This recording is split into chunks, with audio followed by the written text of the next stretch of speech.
So on Wednesday night, Austin FC played Real Salt Lake for the fourth time in club history. What Austin FC needed to do to earn playoffs was to beat RSL after having a 3-game losing streak, and that's what they did, you guys. Austin FC beat Real Salt Lake by the score of 3-0, and the 3 goals came from yours truly, Musa Jite. And I can finally say this, you guys. Austin FC has now officially clinched playoffs and earned their spot, and what a great way to earn their playoff in this amazing second year in club history. But before I get to that, let's look at this lineup. The lineup looks strong again. It's basically the same lineup we've seen for the past 8 to 9 games, but we had some minor rotations. We got to see Clinch starting over Gallagher because Gallagher has been the reliable left back we've seen this entire season, so it was best to rest his legs. But the one rotation we've been looking forward to was Emiliano Rigoni.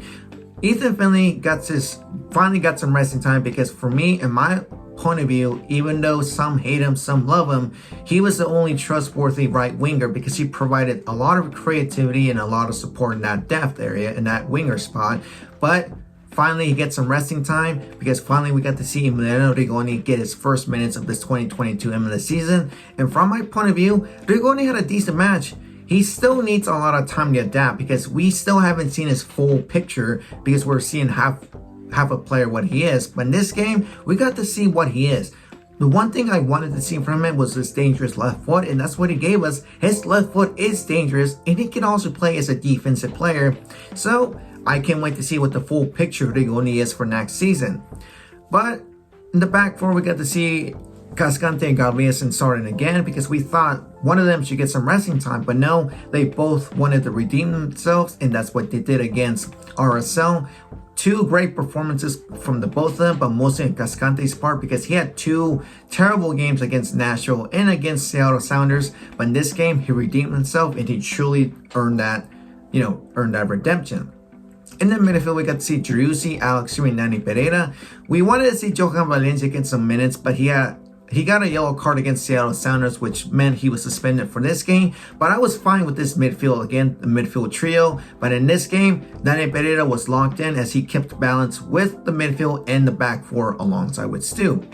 The front 3, Urruti, Fagundes, and Rigoni. It was really interesting to see Rigoni in the right wing spot, but it's going to take a lot of time. Urruti had a decent match. He almost scored the first goal, but it hit the crossbar. But it was Fagundes who supported the entire match because his assist to Jite was so beautiful, but I'm going to get to that. So overall, you guys, I love this lineup. It was a strong lineup again, but with the 2 minor rotations. But overall, you guys, this was a really boring match in the first half. It was mostly back and forth, a lot of pushing back and a lot of high pressing, but mostly in RSL. But our back 4, Nick Lima started over Jimenez. Lima had a good game. There were some mistakes he did, but he redeemed himself. But our 2 dynamic duo defenses of Cascante and Galvez, they were ready and they were locked in as they put the entire midfield and offense of RSL in their pockets because Cascante, he wanted to show everybody that even though mistakes happens, he can redeem himself, and that's what he did against RSL.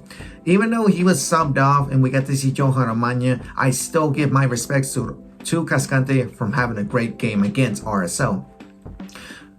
Overall, it was still a boring game. Our midfield was doing their best. Alex Ring and Danny Pereira was locked in, but Driussi, this was not a good game for Driussi. As much as I don't want to say this, Driussi it wasn't a great game for him. There were some moments where he wanted to score a goal, but it didn't happen. The front 3, Urruti, like I said, he almost scored the first goal, but first half was boring, a lot of defensive game moments, but the second half, that's where everything changed. Because even though the first 15 to 20 minutes, we got to see the same style of the first half, our substitutions were the key reason we won this game.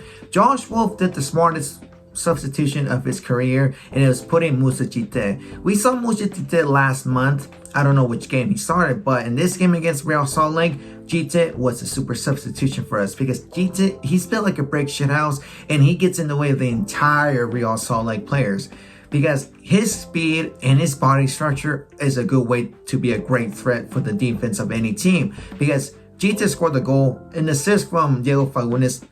I think he toe poked the assist to Jite. Jite took the opportunity, volleyed it, goal for Austin FC, 1-0. Second goal for Austin FC came from Jite as well. GT scored the goal. It was a mistake. Finley was going to score the goal, but it hit the crossbar.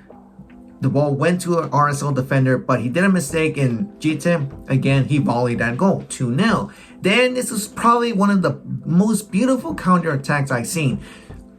So if I can say this right, Gabrielsen had the ball. He ran like 20 to 30 yards. He saw Fagundes on his left. He gave the ball to Fagundes to the left, and Gabrielsen was still supporting with Driussi. Driussi was offside. Gabrielsen was with Driussi, so they both played as the dummies. Fagundes did an amazing long pass assist to GT, and GT said this to himself: fuck it, I'm scoring the first hat-trick in Austin FC's history, and that's what he did.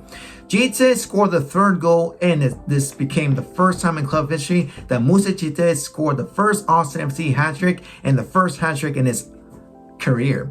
Because with this win, 3-0 Austin FC wins. Austin FC has now clinched playoffs for the first time in club history. And what a good way to turn your playoffs. And what a crazy night this was. What a crazy game. But mostly on GT, because GT deserved every, I clap to him. He deserved all the praise. Become the first Austin FC player to do a hat trick and to put us in playoffs.